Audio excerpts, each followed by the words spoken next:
As the holiday season begins, but we're not talking about normal robberies. These involve dozens of people who make off with tens of thousands of dollars in merchandise. So we're talking big retailers and luxury stores like Nordstrom, Best Buy, Louis Vuitton, and even Home Depot have been hit all over the country. But it's especially bad in California. On Saturday, Kevin Nishida, a guard in the Bay Area that you see on your screen here, he died from wounds that he sustained earlier in the week while protecting a news crew that was covering one of the robberies, believed to be one of the first deaths linked to this new disturbing trend. Joining us to discuss this growing problem is the National Director for Physical Security Software company Genetec, Scott Thomas. Scott, thank you so much for joining us this morning. So why are we seeing these thefts of major retailers right now? Well, thank you for having me on. And what we're seeing now, what the media refers to as smash and grab, really falls under the heading of organized retail crime, or ORC. And this has been a problem for the last 30 years. I'll tell you, it's not just major retailers that the ORC groups hit. It's also mom and pop and locally owned stores and shops. And it's just now that the size and the audacity of these thefts, along with the violence, is finally drawing some major media attention. So what is it about, then, the big retailers? I mean, typically you associate big retailers with security cameras, guards. What is it about big retailers that is enticing, then? Is it just the quality of stuff? Yeah, absolutely. The resale value of products from, the retailers that are being hit right now is high. ORC itself is a low-risk, high-reward crime. I mean, some of the ORC gangs out there now are netting in excess of $1 million a year in profit from this. And when I say low risk, the chances of being apprehended are low. If they are arrested, they can usually get out on a signature bond or low bail. Charges are dropped typically, or a plea deal by prosecutors if it falls underneath the felony level of theft. And it's highly unlikely they receive jail time. COVID really provided a perfect storm in terms of opportunity for these gangs out there. The mask mandates provided a level of anonymity that, they previously didn't have. And law enforcement obviously stretched very thin in a lot of major cities in terms of manpower, resources, and with priority being given to violent crime or emergency situations, they don't have the manpower to get out and address these right away when the 9/11 calls come in.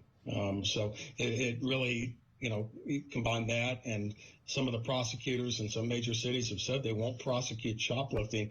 That really gave a green light for this type of activity to really increase.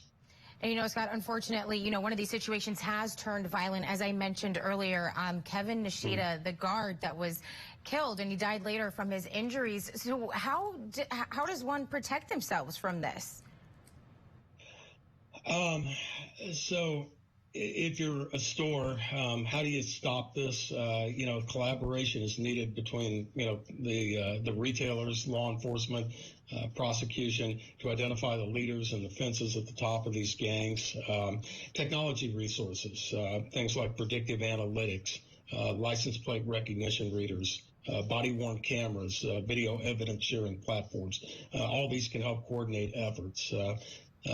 Collaboration technology can lead to successful prosecution of the gang leaders. But, there's some other things as well. Online marketplace platforms need to monitor high volume sellers, especially when they're selling merchandise that's listed as new. If retailers ask these platforms for assistance, then they need to provide them. And, likewise, the social media platforms, if they're seeing messaging, basically saying we're going to do a flash mob at XYZ store at X time, well, they need to alert law enforcement, because that's a fairly good indicator that something like this might be happening. Now, Scott, really quickly here, what is your advice to consumers and to shoppers that are no doubt, out in these stores now, especially because of the holiday season? For the shoppers, frankly, if you're there when this happens, your physical safety is the first thing that's most important. I'll give you a stat from 2020.